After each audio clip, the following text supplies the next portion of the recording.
Good morning, student. Continue with our topic. Class chapter number 6, metal and non-metal. Rusting takes place in moist air. Rusting takes place only in the moist air. If either air or moisture is absent, rust does not form. You can do the following experiment to see this for yourself. So if the moisture is not there, then rusting should not be there. So let's do an experiment. Take 3 test tubes and label them A, B, C, and a few unrusted small iron nails of similar size. So we should have to take the 3 test tubes and the iron nails. First point, put a few nails in test tube. Pour some tap water into it and placed A in a test tube stand. Means A is the test tube, name of the test tube, A test tube. You can add a drop of dilute acid to facilitate the reaction. So we can add dilute acid. Here we can see 3 test tubes, A, B and C. Here nails are there. Here also iron nails are there. Here also iron nails are there. Here in the test tube A, water is there, that is ordinary water. In this test tube number B, boiled distilled water and oil is there. We can see the oil here. Here nails are there and quicklime. This test tube is open from the top. This is closed by a cork. This test tube is also closed by a cork. So B and C is closed, but A is open. Point number 2. Boil some distilled water in the test tube B to remove the dissolved air. Put some nail into the air-free water and pour oil over the water. The oil will not allow the water to come in contact with air. Cork the test tube and place it in the stand by the side of A. So here in this test tube, water is there, distilled water is there, and here oil is there. There is no contact of this air with the water. Point number 3, as we are talking about the test tube number 3, place some quicklime, that is calcium oxide, in the test tube. Here you can see the calcium oxide in the test tube. Put a few nails in the test tube and cork it. Place the test tube in the stand. Quicklime has the ability to absorb all the moisture within the closed space. Thus the air in the test tube C does not contain any moisture.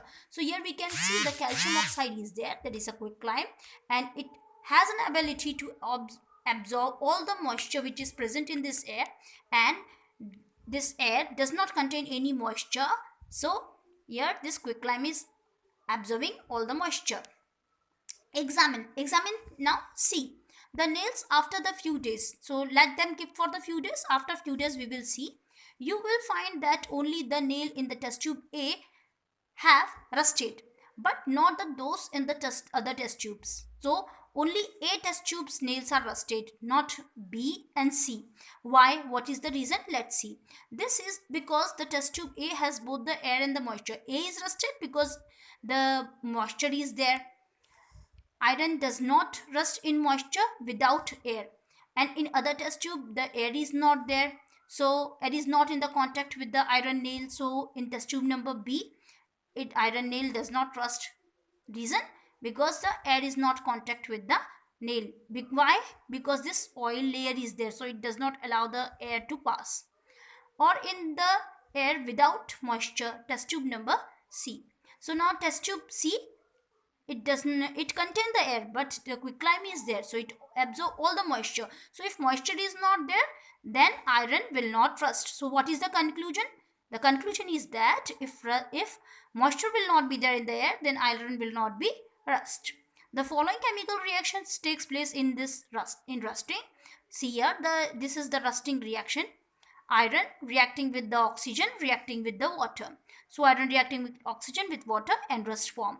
So iron when the iron is there without rusting, its color is gray, and after the rusting, or you can say the color of the rust is a reddish brown.